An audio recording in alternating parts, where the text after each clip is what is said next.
Teman-teman, kita ketahui bersama ya kalau Habib Rizik Syihab itu bebas bersyarat pada Rabu 20 Juli 2022 pagi, bebas bersyarat setelah ditahan sejak 12 Desember 2022.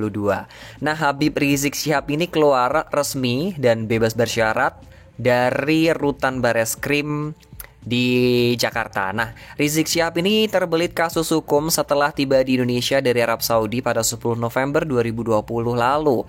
Ia tersandung 2 kasus hukum, yakni kasus kerumunan massa di Petamburan, Jakarta Pusat, dan kasus penyebaran kabar bohong tes swab COVID-19 di Rumah Sakit Umi Bogor, Jawa Barat. Nah, kira-kira bagaimana sih rentetan kasus yang dialami oleh Habib Rizik Syihab ini? Ada 2 ya, dan Hakim bakal jelasin ke kamu, buat kamu yang sampai sekarang masih bertanya-tanya kenapa sih si Habib Rizik Syihab ini tuh ditahan oleh polisi dan sekarang sudah bebas bersyarat itu kenapa? Alasannya apa? Ada 2. Yang pertama, Hakim sudah melansirnya dari tribunnews.com. Kasus kerumunan massa di Petamburan yang ini bermula dari acara Maulid Nabi Muhammad SAW dan pernikahan putri Rizik Syihab di Petamburan, Jakarta Pusat yang dilaksanakan pada 14 November 2020 ya. Jadi hampir 2 tahun yang lalu. Dalam kasus kerumunan massa dan pelanggaran protokol kesehatan ini, Rizik Syihab divonis 8 bulan penjara pada 27 Mei 2021 oleh Pengadilan Negeri Jakarta Timur.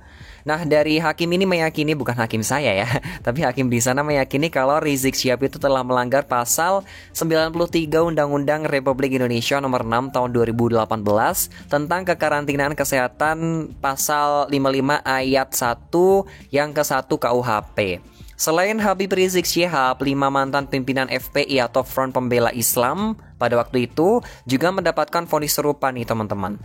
5 orang itu adalah Haris Ubaidillah, ada juga Ahmad Sabri Lubis, Ali Alwi Alatas, Idrus alias Idrus Al-Habsyi, dan juga Maman Suryadi. Nah, vonis tersebut lebih ringan dibandingkan tuntutan jaksa yang menuntut Rizik Syihab selama 2 tahun penjara. Sedangkan untuk kelima mantan petinggi FPI, jaksa itu menuntut seluruhnya masing-masing 1 tahun 6 bulan dengan dikurangi masa tahanan sementara. Setelah itu menjalani tahanan dan kelima pimpinan FPI itu divonis 8 bulan, sudah lebih bebas pada 6 Oktober 2021. Sementara untuk Habib Rizik Syihab itu masih dipenjara karena kasus hukum lain, yakni penyiaran berita bohong tes swab di Rumah Sakit Umi Bogor. Bahkan juga pernah diberitakan oleh tribunnews.com kalau Rizik Syihab itu sempat mengajukan banding ke pengadilan tinggi namun kalah dan tidak lagi mengajukan kasasi. Jadi itu kasus yang pertama adalah kasus kerumunan massa di Petamburan, Jakarta. Dan yang kasus kedua, kita masih melansir dari tribunnews.com. Kasus ini bermula ketika Habib Rizik Syihab dirawat di Rumah Sakit Umi Bogor pada November 2020.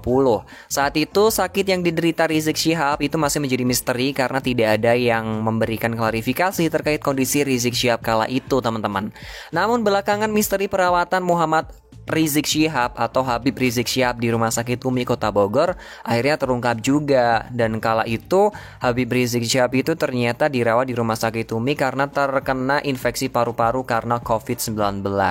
Ia dinyatakan positif corona bersama istrinya Syarifah Fadlun Yahya, dan saat dibawa di Rumah Sakit Umi pada 24 November untuk dirawat di Presidential Suite, Rizik Syihab sempat mengisi formulir persetujuan umum. Nah, dalam form tersebut, kata jaksa ya, ini kata jaksa bukan kata saya ya. Kata jaksa, Rizik itu menolak kondisi kesehatannya yang positif corona dibuka ke publik. Menurut jaksa, perbuatan itu telah menghalangi pelaksanaan penanggulangan wabah di Kota Bogor, padahal Rumah Sakit Umi merupakan satu di antara rumah sakit rujukan pasien COVID-19 di Bogor, Jawa Barat. Hakim akhirnya menjatuhkan vonis, bukan hakim saya sekali lagi ya, tapi hakim yang di sono ya, itu menjatuhkan vonis 4 tahun penjara kepada Habib Rizik Syihab pada 24 Juni 2021. Vonis ini lebih ringan dari tuntutan jaksa yang menuntut hukuman pidana kurungan 6 tahun penjara. Atas vonis tersebut, Habib Rizik Syihab kemudian mengajukan banding hingga tingkat kasasi, dan putusan tingkat kasasi pada 15 November 2021 memperingan hukuman Habib Rizik Syihab menjadi 2 tahun penjara dan akhirnya bebas dengan bersyarat pada hari Rabu 20 Juli 2022 kemarin, teman-teman. Jadi itu perjalanan kasus dari Habib Rizik Syihab. Mungkin di luar sana banyak banget pro dan kontra, tapi di sini hakim mencoba untuk menengahi dan berdoa semoga semoga nggak ada apa-apa ya. Maksudnya tuh kayak kita tuh umat di Indonesia ya, banyak latar belakang gitu ya, itu saling menghargai saja sih, nggak saling menjelek-jelekan. Kalau dilihat di sosial media tuh saling jelek-jelekin satu sama lain gitu, itu yang sangat dimiriskan banget. Kita tinggal ya udah, ini urusan yang ada di atas sana, kita tinggal berdoa yang terbaik aja. Thank you for the time, dan kita bakal ketemu lagi di Tribun Style berikutnya. See you.